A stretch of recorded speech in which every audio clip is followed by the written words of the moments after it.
what we've done so far, we did a lot of review and then we started going backwards from pH. Everything we've done so far with the roadmap and these equations is only applicable for strong acid bases or systems with a strong acid or a strong base.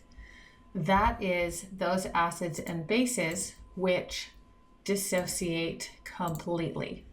So just to remind ourselves, put up this little chart, but you do need to memorize this. Here we go. Memorize that these are the strong acids, HClO4 down through HNO3, and that anything with your hydroxide is going to be considered a strong base. And everything else is weak, and in fact it's related. So the very strong acids make conjugate bases that basically are not bases. And it's because the acid is so strong it doesn't want to go backwards, right? But weaker acids will make weak bases, and that means that there's going to be an equilibrium that exists between the acid form and the weak base form, right? And so we've got to write this as a different equation, right? So with a strong acid, we might write it this way, right? My strong acid dissociates completely in water to make the H plus and the H plus and the Cl minus. You'll actually, if you're in water, that H plus will attach to the water, and what you really have is H3O plus. So you'll see those being interchangeable, the H plus and the H3O plus. But if you have something like this in solution,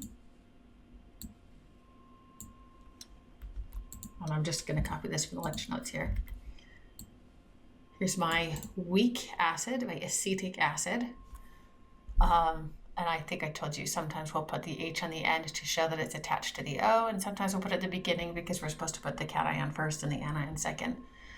So your liquid acetic acid, you put it in water, you'll get this aqueous solution of acetic acid. And in aqueous solution, it does dissociate into H plus ions and acetate ions, but it's a reversible equilibrium. We can measure what that is using our equilibrium constant, K. If you guys want to remember that from chapter 7. And again, that equilibrium constant K is equal to the products, in this case H plus, concentration of the H plus in solution multiplied by the concentration of the other product divided by my concentration of the reactant.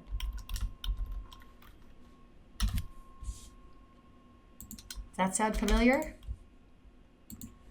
I love this chapter. It's just a culmination of everything we've done through the entire semester. We just did a whole bunch of multiple ratios from chapter 6 and solution concentration units from chapter 9, and now we're going to pull an equilibrium from chapter 7, and isn't it amazing? We're doing everything. Zach says it is not, in fact, amazing. All right, but we're bringing it all in. We're just going to apply it. There's nothing really new here. I have an equation. I have a reaction. It's a reaction in equilibrium, so I've got a K value for it. Happens to be an acid-base equilibrium, right? So when this dissociates somewhat, it makes some H plus in solution. And of course, my pH is a measure of how much of that H plus there is in solution. So I can still use that equation where my pH equal to minus log of the H plus. But I need to be able to figure out how much H plus there is in solution. And to do that, I'm going to need to know, for instance, how much of each of these pieces I put in and what the K value is, right? Now, the reason that we care about this, acids and bases, the reason that we really like it, it's important for you guys, is that these are crucial to the formation and use of buffer systems. And your body uses buffer systems all over the place all the time because it's very important for your body to stay a specific pH buffer system. This is a solution with both a weak acid and its conjugate base in that solution. And the result is it maintains a narrow pH range.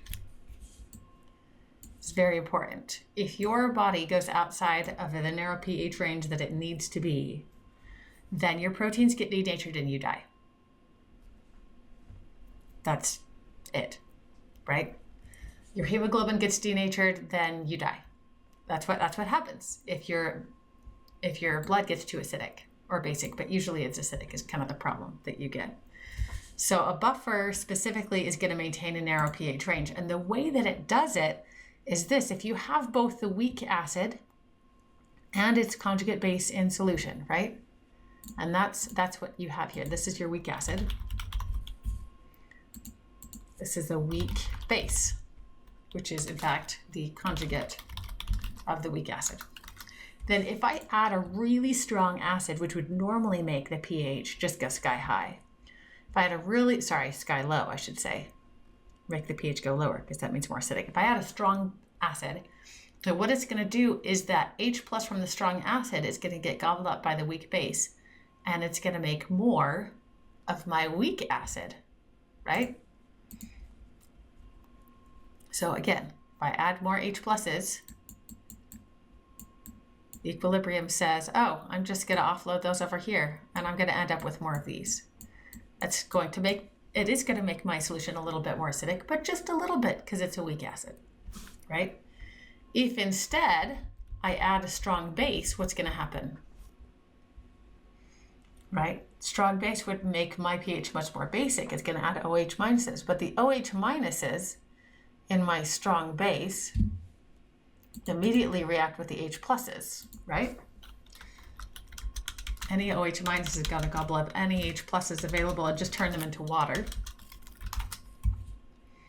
So the effect of adding hydroxide is that I remove H plus ions from my solution, which according to Le Chatelier's principle is going to push this reaction this direction.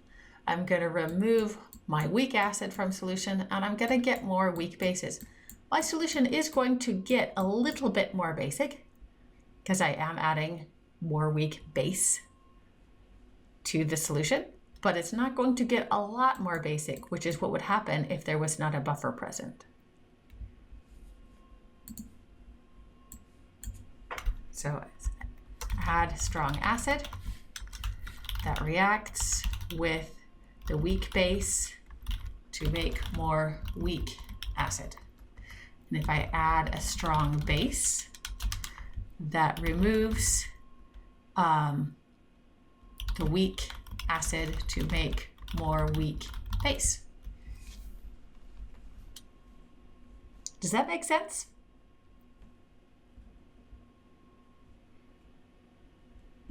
All right, so we're pulling heavily from chapter 7 right now, and I'm sorry, this is totally, I just shifted gears on you completely different from what we were just doing before we took a break. And but yeah, so we're just Le Chatelier's principle from chapter 7. We'll call this a Ka because it's the acid dissociation constant, but it's still the same kind of K that we've been seeing before. Okay, so let's look at our K and how we are going to calculate the pH of a buffer system and what happens if I add or remove an acid or a base to that. All right, so the equation that we're going to use is a very generic equation. Some weak acid, I'm going to call it HA. That is, it has a hydrogen that makes it an acid, and then A is just anything else that's attached to here, any one of these weak acids. Okay, that dissociates in solution to make a little bit of H plus ion, and the conjugate base, A minus, right? And you can see if this is my weak acid, here's its conjugate base. If this is my weak acid, here's its conjugate base, and so on and so forth, right? So it's basically this up here. This is my specific case using acetic acid. But if I wanted to do this generally, this is what it would look like. The K value for this equation, we can call it a K sub A because it's the acid equilibrium constant, acid dissociation constant, but still it's just a K value. It's my products, H plus times A minus divided by my reactants, the amount of HA in that solution. So far so good? That makes sense? Okay, now when we make our buffer system, I'm not going to add any acid to it. I'm just going to combine the weak acid, as represented by the HA, with the conjugate base, as represented by A minus. And what I'm really interested in, what I want to know, is the pH. So to find that, I need the H plus, because that's what's going to plug in here. So I'm going to take this equation, and I'm going to solve for H plus, because that's what I care about. Okay, so I'm going to solve this equation for H plus. To do that, I'm going to divide by A minus and multiply by HA. And I'm going to get this equation. H plus is equal to, I'm going to have HA on top, A minus on the bottom, and that's going to be multiplied by the K sub A.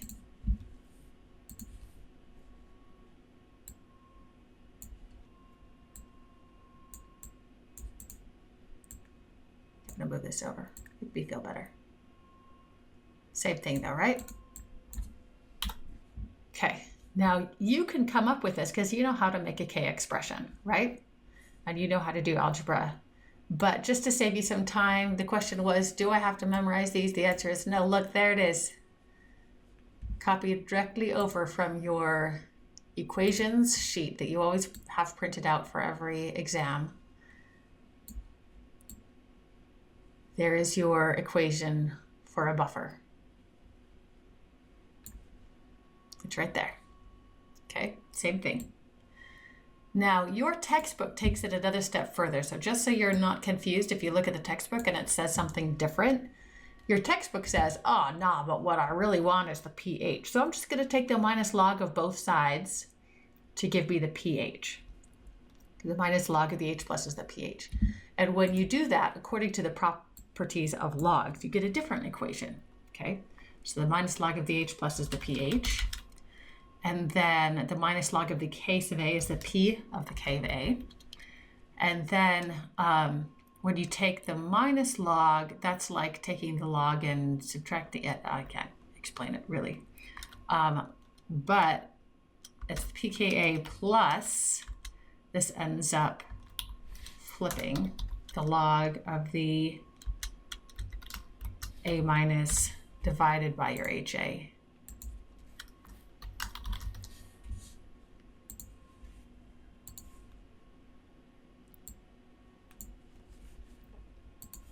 And I think this is called the Henderson-Hasselbalch equation.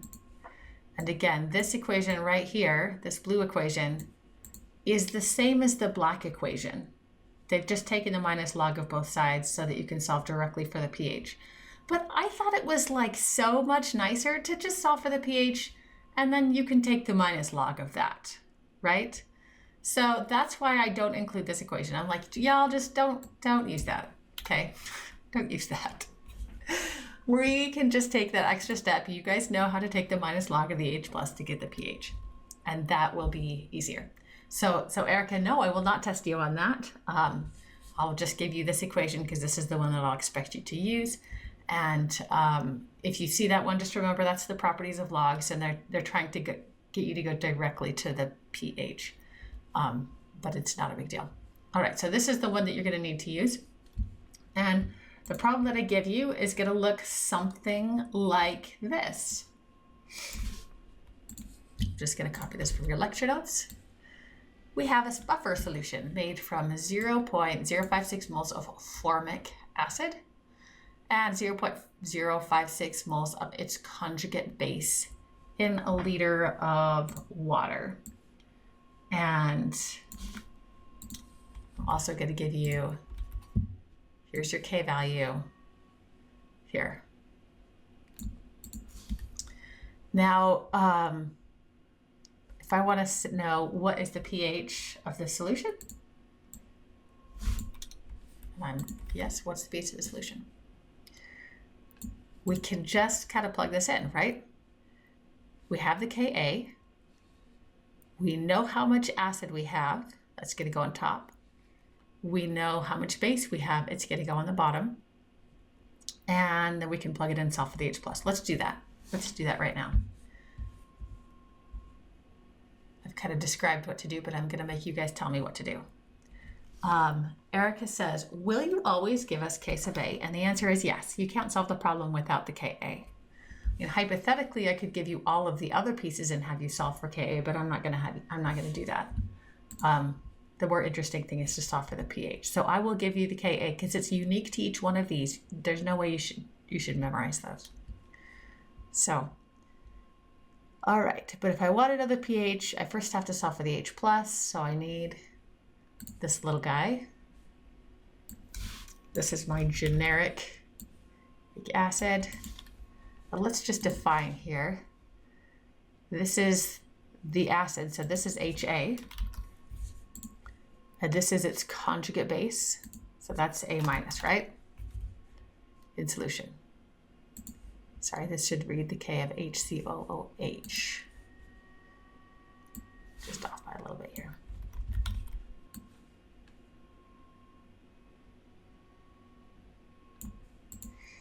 All right. What do I do, guys?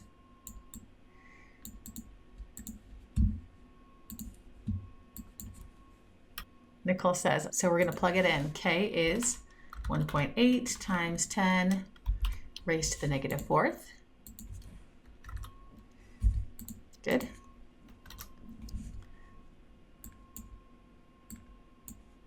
And times by 0.56.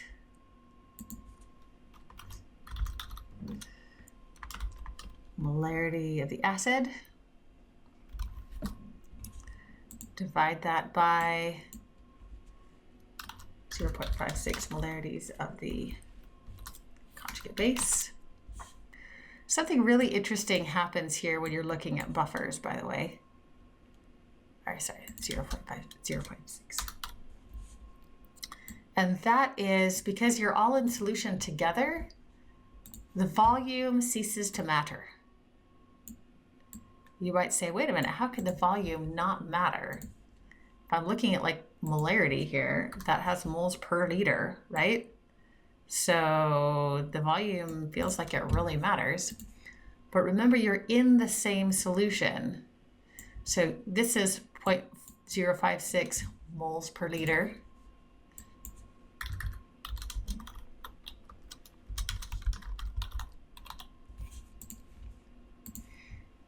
And this is also 0.056 moles per liter.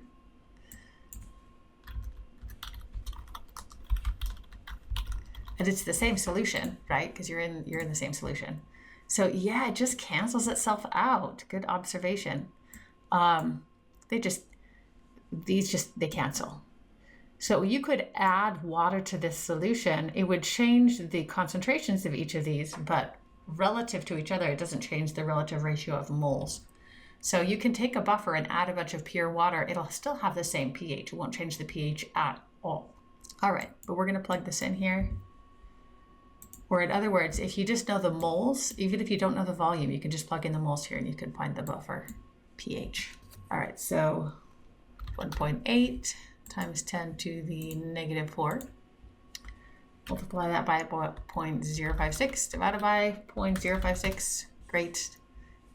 And that gives me my H+. So how do I find the pH then? Take the minus log. Log, negative, pH of 3.74. All right, so we did all of that work.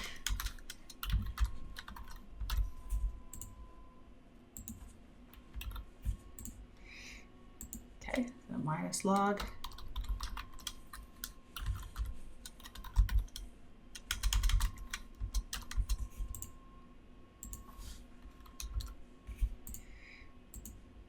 Uh, 3.74.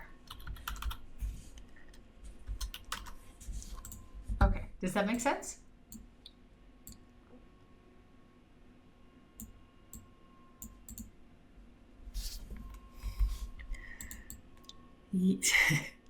Sarah says, my brain hurts. Sarah, thank you for being honest. I'm going to be honest with you and tell you it's not going to get better. Not going to get better. But it is going to get more fun. Do you guys believe? Maybe my definition of fun is different than your definition of fun. Okay, I'm going to cut this out. All right, so now here's where it's going to get more fun.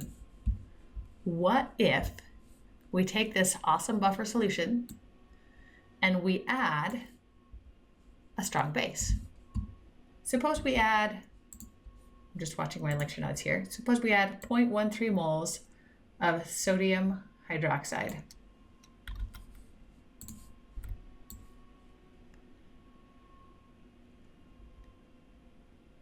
What happens? It should get more basic. Should it get a little bit more basic or a lot more basic? Just a little bit. Can we calculate it? It is a strong base, so you would think it would get a lot more basic, but we're adding it to this buffer solution. And the whole point of a buffer solution is to make it not get that much more basic. So we're going to use the same equation, right? But this changes our math a little bit. Here's our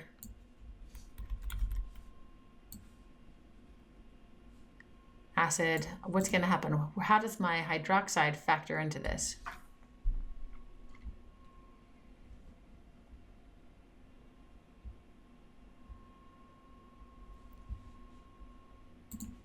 Here I started with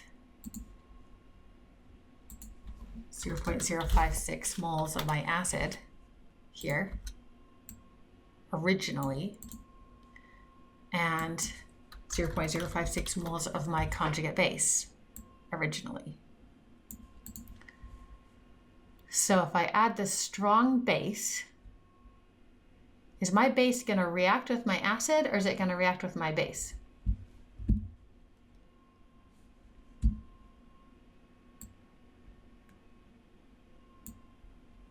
It's going to react with the acid. So when it reacts with the acid, it's going to remove it from the solution. So I'm going to remove, how much am I going to remove?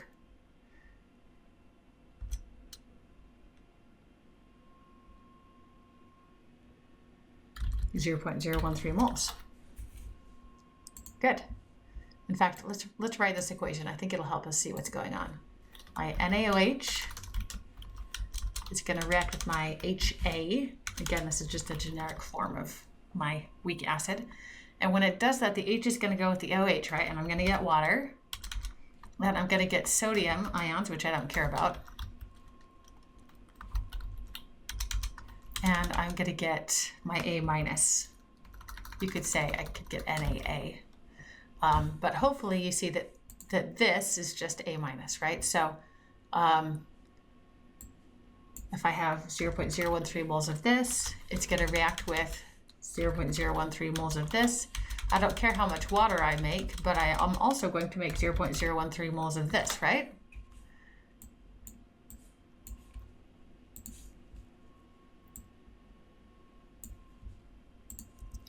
Which means that on this side, I add 0.013 moles. I remove this much of my weak acid, I add extra of my weak base because the strong base was converted by the weak acid into the weak base. Do you guys see that? One way of expressing this is to use an ice table. I don't typically use ice tables, but they can be really helpful. This is where you might say, I have my weak acid, I have my conjugate base, and in this case now I've got some sodium hydroxide. And we're going to say, all right, we have initial conditions, We have the change conditions and we have the final conditions. This is called an ice table. You can see why it's called an ice table. No, you can't see why it's called an ice table because I called it final instead of end. Initial change end, ice. You see that?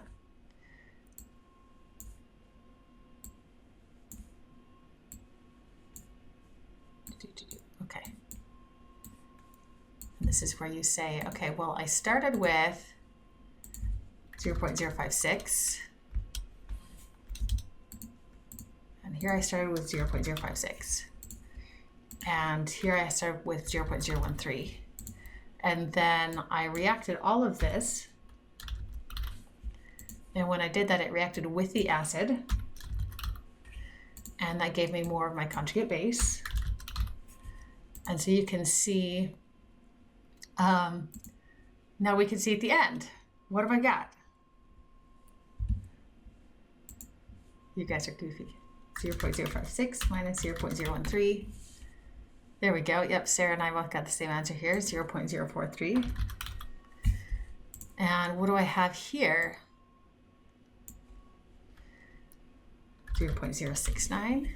Excellent. And what do I have here? 0. Good. My base is all gone. So now I get to play my little game here again. I can plug all the stuff in, but I just have new values for my weak acid and its conjugate base, right? So right here, let me move him down here.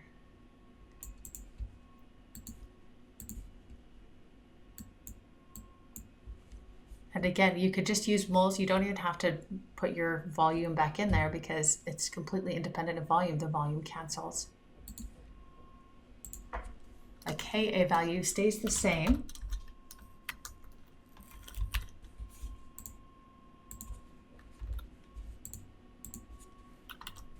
Right. And then my Ha value now is 0.043. And my A minus value is 0.069.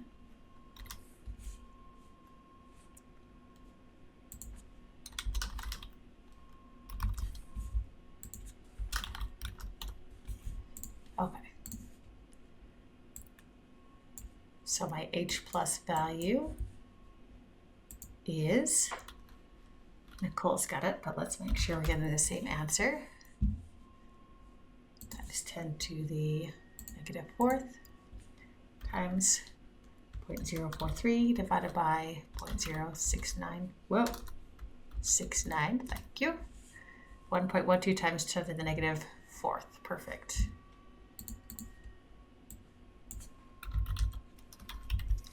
So what then is my new pH?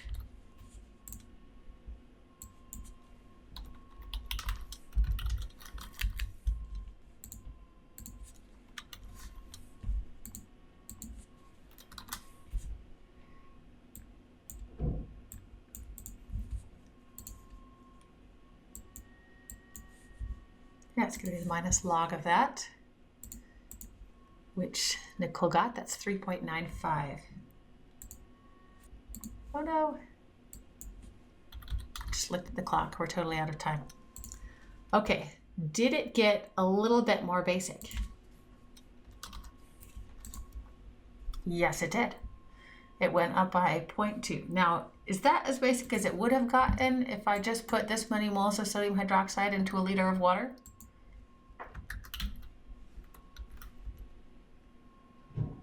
Right?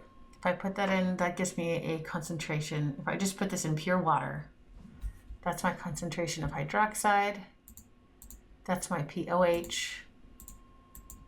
My pH of a liter of pure water with that much sodium hydroxide in it would be 12.1. But the buffer went up by 0.2. No big deal. That's what buffers do. Okay, that is it. I'm sorry I can't take you any longer, but that is all. We can review it a little bit before our lecture on Thursday, but I want you to know this is as hard as it gets. It doesn't get any harder than this. So I will see you on Thursday. Have a great day.